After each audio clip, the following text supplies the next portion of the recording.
Erkaklar ketadi. Xotinlarni yillar davomida ko'rmaydi. U yoqda bittasini topib, erkakka mazza. U yoqda bittasini topib oladi, tan olish kerak. Topib oladi-ku bir-birini, mazza qilib yashaydi shu yoqda. U yoqda bechora xotini sigaret yegiga kirib pattilarni qilib, pattami nimani, bir nima tappami, bir nimalar qiladi. Bechora ayollarga rahmim keladi, lekin bularning hammasiga ota-ona aybdor. Ota-onada bilim yo'qmi? Mana shunday bolalarni qo'rqib qo'yasizlar, qizlaringizni.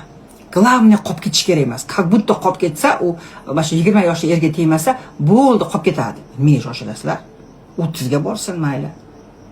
35 ga borsin, zato baxtli bo'lsin. Nima keragi bor? 18 yoshda erga berib yubor, 22 yoshda 4 ta bolasi bilan qaytib kelib o'tirganda kam deysiz, nechtasi chiqadi menga? Berib yuborgan, mana vaqtida berib yuborgan deydi. Narsamidi u? Sizni qizingiz berib yuboradigan. U это душа, bu qalb, u inson. Uni Alloh yaratgan. U Allohni muhabbat bilan yaratgan bitta bandasi.